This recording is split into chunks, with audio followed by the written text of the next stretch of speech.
This is Umar for IFL TV. It's finally on. There was a little bit of jeopardy about this fight happening, David. Obviously, what happened on the red carpet a few weeks ago. Were you a bit nervous that this wasn't going to get over the line because it's cut, etc.?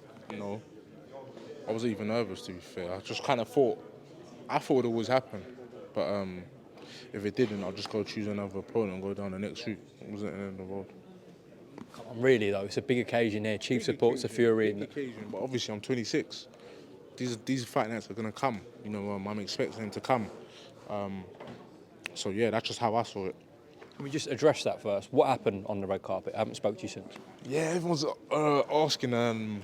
It's funny. My intention was to never talk on it, but it kicked off with his entourage. To be fair, well, it wasn't even with Wardley. It was with his entourage.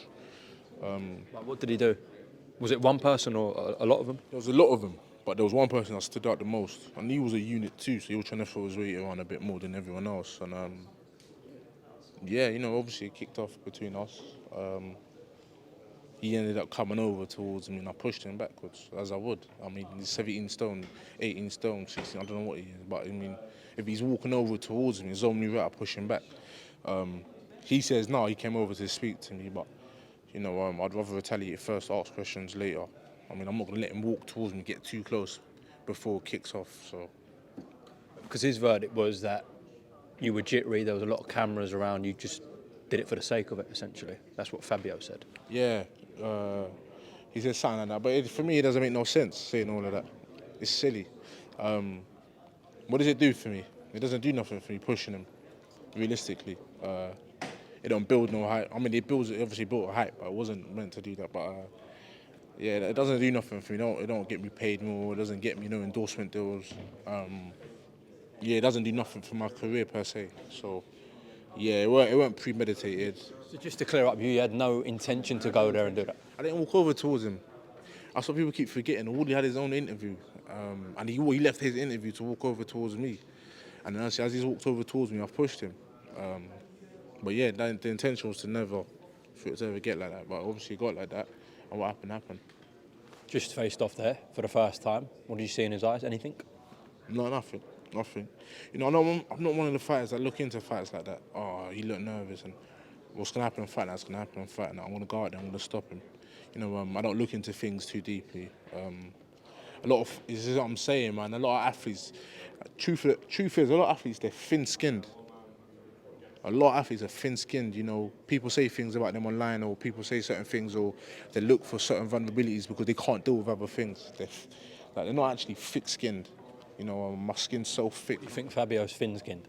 He is thin-skinned. I know he is, I see it. You know, I hardly use my Twitter, but every time I use my Twitter, he's on it liking something, and he has to look for validation of people that don't really know much about boxing as a way of getting confidence. So yeah, I know he's thin-skinned.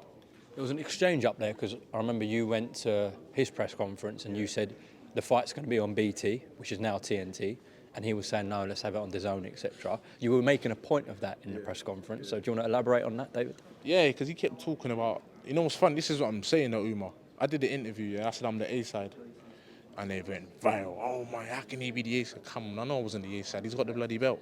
I can't be. I was just doing it to antagonise him. And I remember my group chat was going off. I'm sending it to the group. Like, look at these lot actually biting. Then I told him, come fight on BT. Obviously now TNT. He said, no, I'll fight on DAZN. We ain't gonna fight on that channel. He came over to our channel. Was like, you know what I'm saying? Silly bollocks. So do you think you've got the mental edge going into this fight over him? I do. He's mentally weak. There's certain things he can't deal with, you know, and there's other things he can. But yeah, in terms of the mentally thing, he can't deal with it. You're useless, apparently, according to him. At what though? At fighting. Alright, let's see. I mean, like I'm saying, it's me waiting for his opinion. What does it matter? Does his opinion matter? No. My opinion of him doesn't matter, realistically. I don't really rate him highly as a fighter. I respect him as a person and whatnot, but as a fighter and anything else, I don't really rate him. David, we've seen Fabio actually be at his best and get his knockout wins when he's been hurt himself. Be at his best, that's exactly it. You've seen the best of him. You ain't really seen that of me yet. If you do hurt him early on, though, do you have to be cautious considering his knockouts have really come from when he's been woken up by a shot? He's one of them ones where you got to back him up for him to come out fighting. Like, he ain't got that grit in him. Do you know what I mean? He ain't got it in him. It's not built in him. Like, where he comes out angry or not. I know people with bad intentions. Trust me, like I know people that have that sort of killer in them, and he's got to get hurt for it to be brought out of him. But that's what I'm saying. So if you do hurt him early on, do you he have to be comes wary again, about him swinging back? I'll dilute him. I'll hit him once more, and then he'll go over. You believe you can finish him early? Yeah. He says he's gonna come out, and if he comes out like that, he's gonna get stopped early. He reckons that Frank Warren's betting on him. Yeah, that's what he says. I mean, that's what I'm saying. What he says is really so irrelevant. They don't change nothing in the grand scheme of things. What he says. He says he doesn't like me as a person.